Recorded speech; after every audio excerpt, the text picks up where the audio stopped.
विदेश मंत्री जयशंकर ने ट्रूडो की खोल दी पोल, एकदम अंदर की बात बताई। बोले इस वजह से राजनयिकों को बुलाया।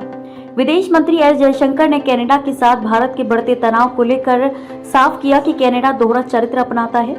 उन्होंने कहा कि कनाडा को तब कोई दिक्कत नहीं होती है जब उनके राजनयिक भारत में हमारी सेना और पुलिस की जानकारी इकट्ठा करते हैं, वहीं हमारे राजनयिकों पर पाबंदी लगा दी जाती है। ये कनाडा का दोहरा रवैया नहीं है तो क्या है। साथ ही उन्होंने कहा कि दुनिया के समीकरण अब बदल रहे हैं, विश्व में शक्ति संतुलन बदल रहा है। ऐसे में पश्चिम के देश इसे पचा नहीं पा रहे हैं। हालांकि सभी पश्चिम देश एक जैसे नहीं। क्यों वापस बुलाए राजनयिक? एक टीवी चैनल के कार्यक्रम के दौरान जयशंकर ने बताया कि भारत ने आखिर कनाडा से अपने राजनयिक वापस क्यों बुलाए। उन्होंने कनाडा को लेकर इतिहास का हवाला भी दिया।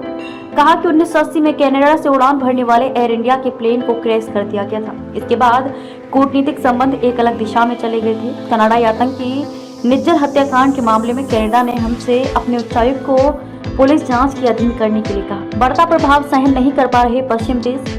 हमारी सरकार ने उसकी बातों को खारिज कर दिया और इसके बाद हमने अपने उच्चायुक्त समेत 6 राजनयिक वापस बुला लिए। विदेश मंत्री ने कहा कि आज भारत और चीन जैसे बड़े देश दृष्टिकोण और रुख के साथ अपनी बात प्रमुखता से रख रहे हैं, इसलिए उनके और पश्चिम के बीच टकराव हो रहा है। साथ ही उन्होंने कहा कि पश्चिम देश इनका बढ़ता प्रभाव सहन नहीं कर पा रहे हैं। हालांकि ये बात सभी पश्चिम देशों पर लागू नहीं होती। जयशंकर ने कहा कि वे जब भी अमेरिका या यूरोप जाते हैं तो वे देश कहते हैं कि भारत के साथ काम करने का महत्व है, लेकिन ये बातें कनाडा में सुनने को नहीं मिलती। जस्टिन ट्रूडो ने लगाया झूठा आरोप। कनाडाई आतंकी हरदीप सिंह निज्जर की हत्या के बाद भारत और कनाडा के रिश्ते एकदम बिगड़ गए। दरअसल कनाडा के पीएम जस्टिन ट्रूडो ने निज्जर की हत्या में सीधे तौर पर भारत के शामिल होने का आरोप लगाया।